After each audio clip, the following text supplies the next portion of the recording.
पाकिस्तान के nuclear war का logic.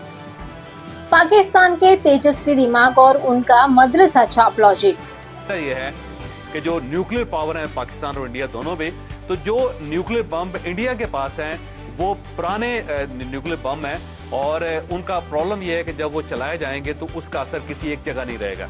Pakistan को जो एज हासिल है वो यही है कि पाकिस्तान एक लंबा मुल्क है इस तरह, और अगर इंडिया की तरफ से कोई गड़बड़ होती है तो वो किसी न किसी शहर को टारगेट करेगा, और अगर वो किसी शहर को टारगेट करता है और यहाँ पे बम फेंकता है तो उसका 50% असर जो है वो इंडिया के ऊपर भी होगा। मतलब फर्ज करें खुदा न खास्ता गुजरांवाला को निशाना बनाया जाता है, या फिर यहाँ से आगे चल के बहावलपुर को निशाना बनाया जाता है, या फिर कराची की तरफ निशाना बनाया जाता है, तो जो बम का असर है वो 50% इंडिया को मुतासर करेगा।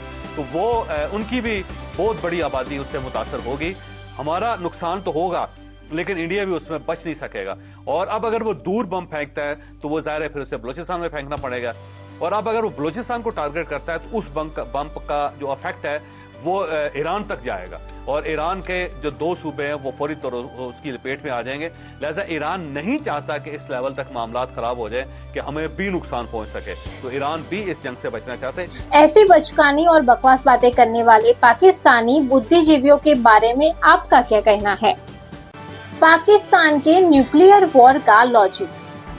पाकिस्तान के तेजस्वी दिमाग और उनका मदरसा छाप लॉजिक ये है कि जो न्यूक्लियर पावर है पाकिस्तान और इंडिया दोनों में, तो जो न्यूक्लियर बम इंडिया के पास हैं वो पुराने न्यूक्लियर बम हैं और उनका प्रॉब्लम ये है कि जब वो चलाए जाएंगे तो उसका असर किसी एक जगह नहीं रहेगा।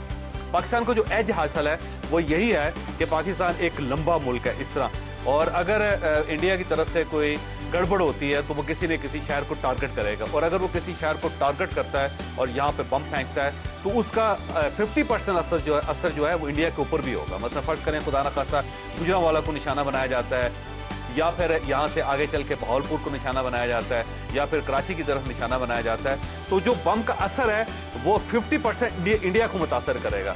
तो वो उनकी भी बहुत बड़ी आबादी उससे मुतासर होगी। हमारा नुकसान तो होगा लेकिन इंडिया भी उसमें बच नहीं सकेगा। और अब अगर वो दूर बम फेंकता है तो वो जाहिर है फिर उसे बलूचिस्तान में फेंकना पड़ेगा, और अब अगर वो बलूचिस्तान को टारगेट करता है तो उस बम का जो इफेक्ट है वो ईरान तक जाएगा, और ईरान के जो 2 सूबे हैं वो फौरी तौर उसकी लपेट में आ जाएंगे। लिहाजा ईरान नहीं चाहता कि इस लेवल तक मामला खराब हो जाए कि हमें भी नुकसान पहुंच सके, तो ईरान भी इस जंग से बचना चाहते हैं। ऐसी बचकानी और बकवास बातें करने वाले पाकिस्तानी बुद्धिजीवियों के बारे में आपका क्या कहना है?